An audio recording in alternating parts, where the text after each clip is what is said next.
see the cards. So, vent over. Welcome back to another episode of Tarot and Tea, my friends. Another Monday morning. We've had some interesting weather here over this weekend. Justin and I got out in the garden on Saturday and were able to get a bunch of our potatoes in. So, I'm very pleased about that. But I will, as always, get into my personal stuff at the end of our live today. I'm just rambling to make sure we're actually live. But as always, what I like to do during these tarot and teas is pull a tarot card for the collective, as well as 3 oracle cards. And then I will give you a little personal update about what's happening in my world. So just in case this is your first time stumbling across me, I'm Safrianna, Luna, the Queer Spirit Guide. I'm a Druidic Priestess, a transformational mentor, a trauma therapist, and an author. And I love to go live and just see what comes through in spirit. So, yes, I'm alive. Yay. All right. Oh, wow. That card came right out. Our card of the week, I didn't even have to barely do anything there, is the King of Cups. The King of Cups sitting on his throne. You can see this beautiful, mossy, grassy backdrop behind him. He has a loyal dog laying just behind him. And he is looking out over his kingdom with, I'm going to try and describe, his eyes are narrowed. There's a slight smile on his face. His cheeks are a little bunched up. It's like he's gazing out. He looks content. The King of Cups is really reminding us here to drop into what opens us up to the greatest amount of love and contentment within ourselves. I'm really receiving this very strong message that this is about stepping into our own structure of love, our own how we lovingly care for ourselves, this sense of how we really nurture who we are. And the meaning in the Druid Craft Tarot here, the Druid Craft Tarot, is that he is a man of wisdom, compassion, and artistic sensibility, an accomplished bard who has attained success and maturity in his artistic or cultural field. So here's a question for you. Where have you really accomplished or attained success or maturity in some area of your life? This is an invitation to really be with that part of you and who you are. He is a tolerant, sincere, and compassionate figure. And so, where can you showcase your compassion this week? Where can you really step into loving tolerance of others and expand into maybe even more sincere, unconditional love there? This also refers to the spiritual path, a desire to step into projects that have a bigger healing impact in the world. So, what is the King of Cups inviting you into? Again, he's jovial, he's caring, he's kind, he's compassionate. He's a structured leader. He represents that sort of divine structure, but in really this loving way. If the Queen of Cups is the overflowing abundance of creativity and life, he's creating some compassionate structures from which all of that can flow. So, the King of Cups is our tarot of the week, and I'm here for his kindness and compassion. We could all use a little bit more of that for ourselves. On the tea note today, I am drinking Blue Moon tea from a local tea place. It's black tea with berries and peppercorns in it. Quite tasty. So today, for our oracle messages of the week, I'm going to be pulling from Divine Masters, another Kyle Gray deck. So the Divine Masters were just speaking to me this morning as I asked who wanted to come give some messages. So what do you want us to know this week as we navigate?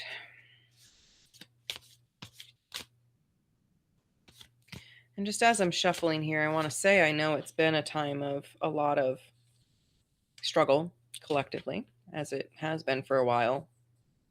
All right, here we are. And We need more of this compassion for all of us, but certainly we need some wisdom on how to actually maintain that energy, because it can be hard to hang on to. So our first divine master is Melchizedek. Melchizedek is a message all about divine knowledge. This is about you really learning what you need to learn, integrating what you need to integrate so that you can step forward with more empowerment. This is really about you committing to your path through coming into an understanding of what you need to learn, how you need to grow, and to know that you have the capacity within you to move forward and seek that knowledge. You get to go out and determine how you will learn. Commit to your vision through study. So, whether you are doing a mini course online, whether you are meeting up with friends to collaborate and learn about a particular topic together, whether you are reading a book right now, taking a college class, a seminar, does not matter. What is the tool for your learning, and how will you commit to your path of learning what that is? This does not have to be traditional learning in any way, shape, or form. This might be spiritual learning, it might be self exploration, it might be literally going outside and learning from nature. But what are you being called to learn, and how do you step into that divine knowledge? Next, we have Gaia. Gaia here is all about our resiliency, our spirit, the resilient spirit that resides within us. First of all, just love this beautiful rainbow and this just amazing energy of this card. But this is all about being rooted in our trust and our faith, staying grounded in who we are, staying grounded in connection to the planet. Here, it's spring. Spring is very much in bloom. Can't wait to share with you the snaps from the garden, because certainly late March, we were really getting into spring. But April has just been so beautiful so far. But this is, how do you step into more trust and faith and stay rooted and grounded in the living seasons, the planet that is here underneath our feet? The invitation to perhaps learn from that experience too. But when we are one with the planet, when we are really rooted and grounded, when we know that we are held and supported by Gaia, we know that anything is possible. We know that all of the human squabbles in the scheme of things are temporary, that the planet will endure well beyond what humans choose to do with their time. And so this is that reminder, like, we can be resilient and we can get through so much as a people, as a collective. But in order to do that, we need to be rooted in trust and faith in who we are and who we came here to be, and the light that we shine in the world, and the fact that we're meant to care for ourselves. All of that is really what makes the future for this human collective plausible. And then finally, last but not least, we have Lady Portia. And Lady Portia is all about overcoming limitations, really stepping beyond the limitations. This is a time where, if you are untangling karma, you may experience some big karmic releases. If you are in conflict in relationships, this is a time of letting go of the need to be right. Ultimately, Lady Portia is really about us clearing away whatever limitations we have made for ourselves, any mental prisons we have created for ourselves, barriers to us getting the care, love, etc. that we need, clearing these limitations. So if you feel like in any way you have been sort of holding on to an outdated way of being, you've been stuck in an old story that says something that you really want is not for you, that you can't have it, Lady Portia is here to remind you that that is not the case, that you can release these things and you can step in to a new way of being. You are allowed to let go of those limitations. So, to recap here, we have our King of Cups. And he's really reminding us to be in our compassion, to be the kind structure in the world, to stand in our divine power, to be blessed by the information from our emotions, to be nurturing to ourselves. Really, a card inviting us, I feel like, to slow down and love ourselves and others more. That is the message I'm getting from the King of Cups. Then we have Melchizedek reminding us to learn, to go forth and learn what is ours to learn, to really explore what our mind and our spirit wants to expand into. So, all of the cards this week, I really see this spiritual message. The King of Cups, really this underlying spiritual learning potentially. We've got Melchizedek, who's really like all about divine knowledge. Then we have Gaia, and she's really inviting us to root down and be with what is here, what is present, to have trust and faith in who we are and why we came to the planet at this time, which continues to feel very rooted into that spiritual energy. And then finally, last but not least, Lady Portia reminding us to clear away any limitations so that we can be fully expressed in our body, mind, spirit, so that we can stand in our power, so that we can do what is ours to do. And we don't have to be right. There's no one right answer. She's reminding us of that. And in fact, my own reading this morning reminded me that even in our own path, there is no one right answer. We have lots of choices before us that we can potentially make. And many of those choices can be the quote unquote right choice. It's really that matter of perspective and that willingness to be with what is and see what is calling us forward. What's actually plausible for us, and where is our soul pulling us next? So that's the reading for the week. My overall impression, if I had to bring it down to a sentence, is be so compassionate with yourself and open to your spirit. That's kind of what is coming in for me. So, on the T note, the personal side, my personal updates. Oh gosh, my friends. The world's heaviest sighs. I have been in the great flux since we sold Park House. Like, it is so hard to believe. I'm just going to click open my calendar over here and just look. So Park House sold on the 27th, which was a Friday, which means we've gone through one full calendar week plus a weekend. It is so hard for me to believe that the house is sold right now. Like, my nervous system is still very much catching up. You know, you hold something in vision for 6-7 months and it happens. And even like when I published my books in the past, which takes anywhere from 6 months to a year, sometimes 3 years or more, to actually come to fruition, it's like by the time the book is actually published, I'm in almost a state of, huh? Like, disbelief. And that is so where I'm at with the Park House right now. Like, it's sold, it's gone. We don't have to worry about it anymore. But I just have not fully recalibrated yet.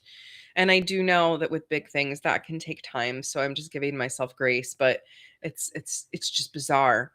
Um, life continues to unfold. The business stuff keeps. I've been in this perfectionism loop. We're just going to go with that. We're just going to be fully honest. I've been in a perfectionism loop with my business and with, the divorce and letting go of the business as our brand. I don't know what's happening on the back end yet. Am I letting go of the company and reopening a new company? I don't know that I need to do that. I need to talk to my accountant, my business consultant, and see what the options are. But I've been noticing this perfectionism, like this fear of sharing what I'm doing in the world and putting myself out there again. And yet I'm in this chapter in which I have to forge the path forward. Like, I have to forge my path forward.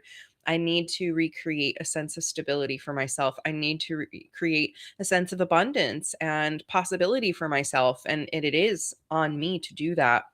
And so I've been noticing that perfectionism trap that's keeping me from even saying, like, hey, you can hire me to do this.